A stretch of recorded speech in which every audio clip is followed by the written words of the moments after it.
오는 11월 대선을 앞두고 민주당 조 바이든 대통령과 공화당 도널드 트럼프 후보가 오늘 첫 공식 TV 토론에서 격돌합니다. 암 투병 중인 한인 여성이 제약사 존슨앤존슨을 상대로 소송을 제기해 2억 6천만 달러의 배상금을 받게 되었습니다. 중서부 지역에 극심한 폭풍과 대규모 홍수가 발생해 2명이 사망했습니다. 미네소타 남부의 댐이 붕괴 위험에 처해 있는 등 비 피해가 잇따르고 있습니다. 연방정부가 한인 이산가족의 상봉을 위한 지원을 하도록 하는 한국계 미국인 이산가족 등록 법안이 하원에서 통과되었습니다. 미국 국립암연구소의 연구에 따르면 종합 비타민제는 건강과 수명 연장에 도움이 안 되는 것으로 나타났습니다. 이상은 오늘의 주요 뉴스입니다. 시청자 여러분 안녕하십니까? KBN 뉴스입니다. 오는 11월 대선을 앞두고 민주당 조 바이든 대통령과 공화당 도널드 트럼프 후보가 오늘 첫 공식 TV 토론에서 격돌합니다. 고령 논란의 두 후보가 이번 토론을 통해서 팽팽하게 맞서고 있는 지지율의 격차를 벌릴 수 있을지 주목되는데요. 미래에 대한 청사진 제시보다 폭로전이 될 가능성이 크다는 분석입니다. 바이든 대통령은 트럼프의 선거 결과 전복 기도, 성추문 입막음 유죄 판결, 여성 낙태권 보장 와해 등을 집중 공격할 것으로 예상됩니다. 반면 2016년부터 4년간 대통령을 역임한 트럼프 전 대통령은 바이든의 이민 및 외교정책 부실과 아들 헌터의 유죄 판결을 두고 맹공을 펼칠 것으로 보입니다. 따라서 오늘 토론회는 미래에 대한 청사진 제시보다는 상대의 과실을 들추는 폭로전으로 토론회가 채워질 가능성이 크다는 것이 정치 분석가들의 전망입니다. 주요 매체들은 이번 토론회가 고령의 부정적인 이미지가 강한 두 명의 후보를 두고 어느 쪽이 차악인가를 무소속 유권자들이 판단하는 가늠자가 될 것으로 내다보고 있습니다. 달라진 토론 형식도 주목됩니다. 이번 토론회는 청중이 없이 진행하며 상대 후보가 발언할 시간에는 다른 쪽은 마이크가 꺼집니다. 질문에 2분 답변하며 상대의 답변에 1분 반론 기회가 주어집니다. 오늘 TV번 토론은 CNN 주간으로 애틀란타 스튜디오에서 진행되며 잠시 후 9시부터 90분간 생중계됩니다. 암투병 중인 한인 여성이 제약사 존슨앤존슨을 상대로 소송을 제기해 2억 6천만 달러의 배상금을 받게 됐습니다. 배심원단은 존슨앤존슨의 베이비 파우더가 암을 유발했다는 원고 측 주장을 인정하고 제조사의 배상금 지급을 판결했습니다. 보도에 김태희 기자입니다. 오리건주 멀티노마 카운티 제4법원에 따르면 배심원단은 제약사 존슨앤존슨이 악성 중피종 진단을 받은 50세 한인 이경 씨에게 총 2억 6천만 달러를 배상해야 한다고 결정했습니다. 악성 중피종은 중피세포에 생기는 종양으로 희소암에 속합니다. 산정 금액은 징벌적 배상 2억 달러와 손해배상 6천만 달러입니다. 소장에 따르면 이 씨는 지난해 악성 중피종 진단을 받았습니다. 원고 측은 1974년생인 이 씨는 평생 존슨앤존슨이 만든 제품을 사용했으며 그 결과 성면에 계속 노출되면서 불치의 암 판정까지 받게 됐다며 사실상 태어날 때부터 존슨앤존슨이 만든 베이비 파우더의 성면을 흡입해온 것이라고 주장했습니다. 현재 암투병 중인 이 씨는 건강 상태가 상당히 악화한 것으로 알려졌습니다. 존슨앤존슨의 베이비 파우더는 발암물질을 함유했다는 논란으로 지난 2020년부터 북미 지역에서의 판매를 중단한 상태입니다. 이번 소송은 J&J의 베이비 파우더로 인한 중피종 발병과 관련된 두 번째 판결입니다. 지난해 시카고 지역에서 진행된 소송에서 당시 배심원단도 존슨앤존슨에게 4,500만 달러의 배상금을 지급해야 한다고 판결한 바 있습니다. 존슨앤존슨 측은 이번 판결을 받아들이지 않겠다며 항소할 것이라고 밝혔습니다. KBN 뉴스 김태희입니다. 펜타닐 확산 등 마약 및 약물 남용 문제가 여전히 심각한 가운데 이로 인해 사망하는 한인도 크게 늘어나고 있습니다. 마약 및 약물 과다 복용으로 사망한 한인이 2년 연속 100명 이상을 기록했으며 6년 전과 비교해서는 130% 이상 증가한 것으로 나타났습니다. 연방질병통제예방센터 자료에 따르면 지난 2023년 한 해 동안 미 전역에서 마약 및 약물 중독 또는 과다 복용으로 자살이 아닌 의도치 않은 죽음을 맞이한 한인은 102명으로 잠정 집계되었습니다.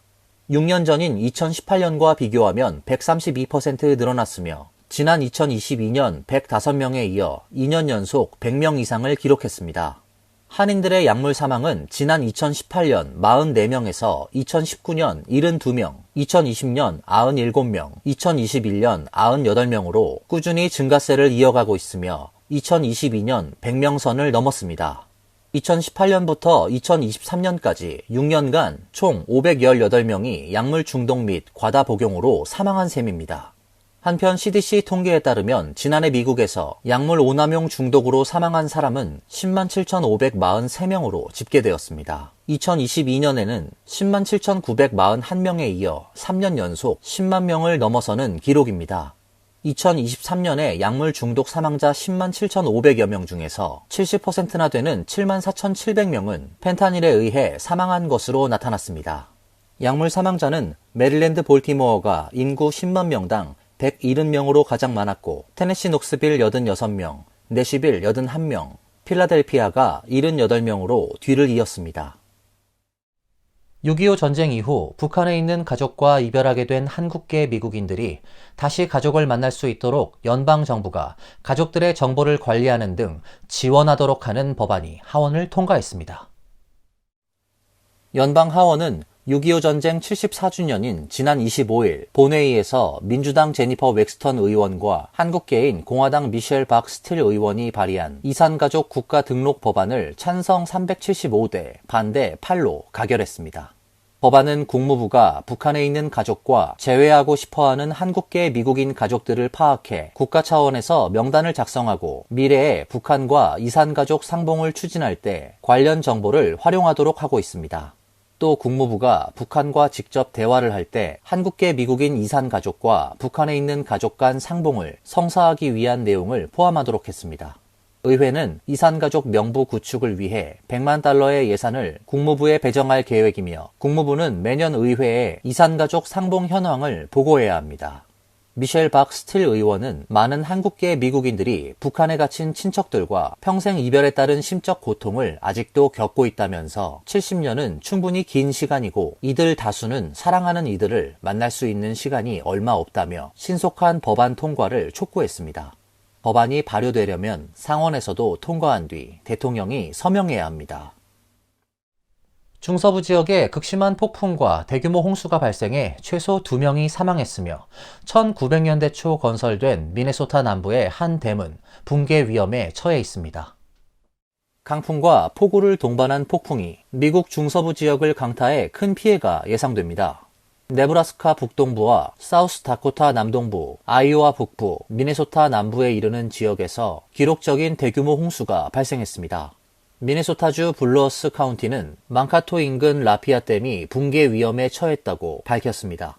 카운티 정부는 댐의 일부가 무너져 강물이 범람하면서 농토가 침수되고 인근 수십 채의 주택도 침수됐다고 밝혔습니다. 다만 강수량이 줄어들면서 댐의 수위가 낮아지고 있어 대규모 대피 계획은 없다고 밝혔습니다.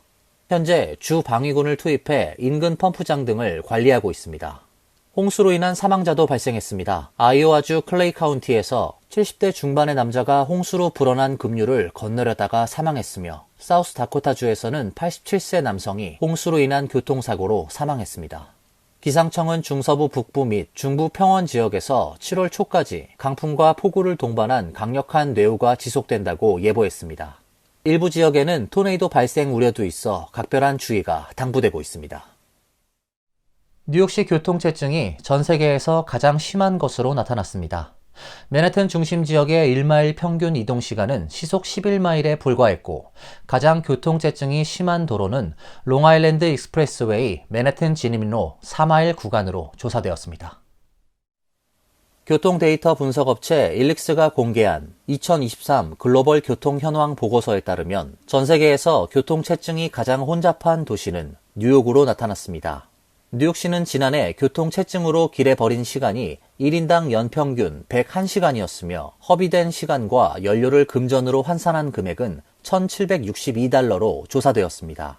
2위는 시카고로 연간 길에 버린 시간은 96시간, 허비된 시간과 연료를 환산한 금액은 $1,672로 집계되었습니다. 이어 보스턴, 휴스턴 등의 순입니다.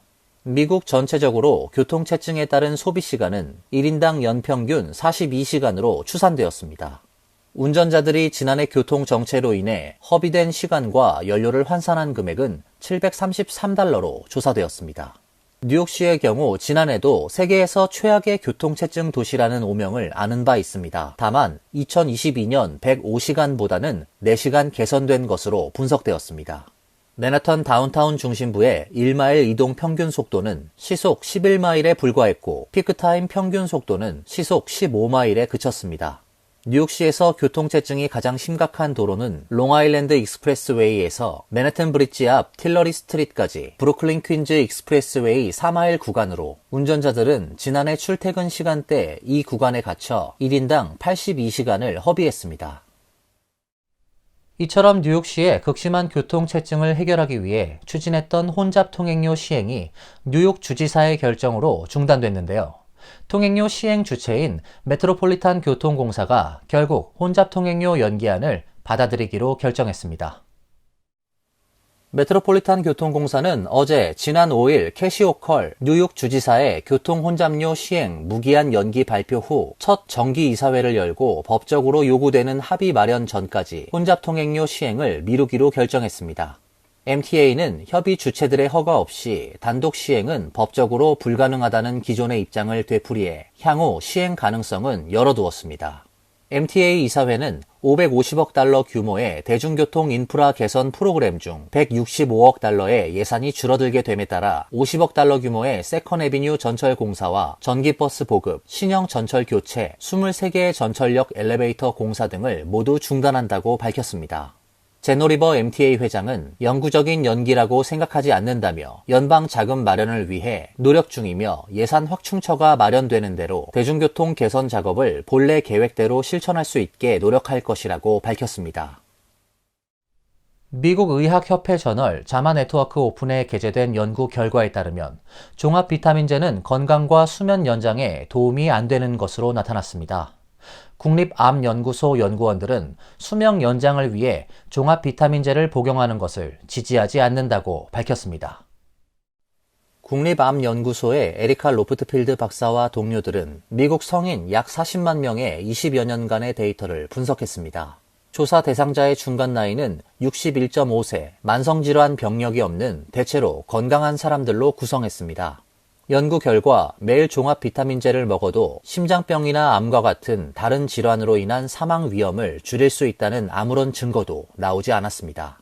연구 기간 동안 초기 참가자 39만여 명 중 약 16만 5천 명이 사망했습니다.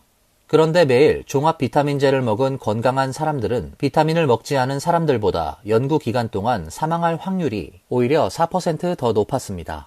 연구자들은 이 더 높은 사망 위험은 종합 비타민이 초래할 수 있는 해로움을 반영하거나 사람들이 심각한 질병이 발생했을 때 종합 비타민제를 복용하기 시작하는 경향을 반영한 것일 수도 있다고 밝혔습니다. 비타민, 미네랄 같은 영양 보충제의 유행에 동참해 돈을 낭비하지 말라고 경고했습니다. 전문가들은 이 연구는 일반적으로 종합 비타민이 여러분의 수명을 연장하는데 도움이 되지 않는다는 것을 보여준다며 비타민을 포함해 필요한 영양 성분을 식단에서 섭취하라고 당부했습니다. 이어서 간추린 소식입니다. 국무부는 어제 2023 국제종교자유보고서를 발표하면서 북한의 종교자유 침해 실태에 근본적인 변화가 없다고 지적했습니다. 보고서는 북한에서 사상, 양심, 종교의 자유에 대한 권리가 계속 부정되고 있으며 당국이 용인하는 대안적인 신념 체계도 없다며 2014년 북한 인권에 대한 유엔 조사위원회 보고서가 발표된 이후 상황이 근본적으로 변하지 않았다고 지적했습니다. 보고서는 북한 정부는 종교 활동을 이유로 개인을 계속 처형하고 고문, 체포 및 신체적 학대를 하는 것으로 보고되고 있다고 밝혔습니다.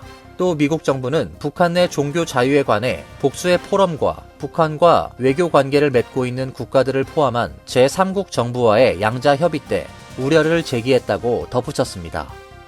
연방 대법원이 낙태 사건 판결문을 선고 전에 홈페이지에 올리는 실수를 해 논란이 되고 있습니다. 블룸버그 통신에 따르면 낙태를 엄격히 제한하는 아이다호주의 낙태 금지법과 관련한 대법원의 결정문이 어제 대법원 홈페이지에 잠깐 올라왔다가 사라졌습니다. 블룸버그는 이 결정문 내용을 근거로 대법관들이 6대3 결정으로 아이다호주의 상소를 기각할 것으로 보인다고 보도했습니다.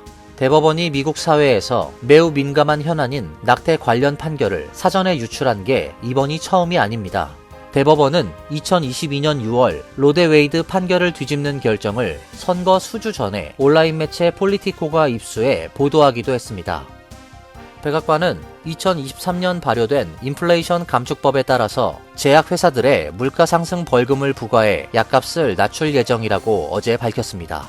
법안에 따르면 제약회사는 물가 상승률보다 과하게 의약품 가격을 인상하는 경우 65세 이상 시니어를 위한 연방 의료 프로그램인 메디케어에 리베이트를 지급해야 합니다.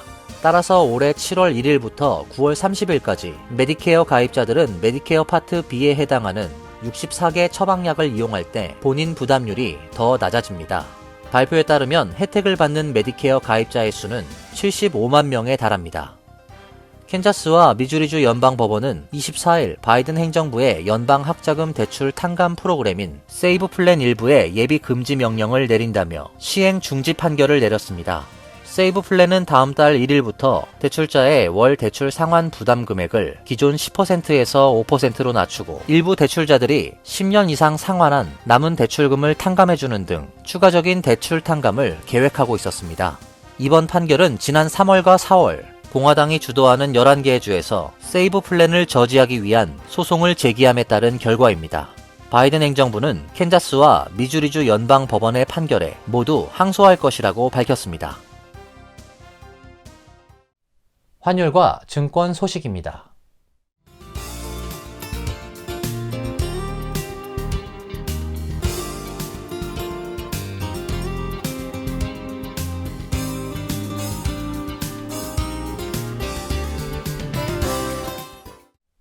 이어서 날씨입니다.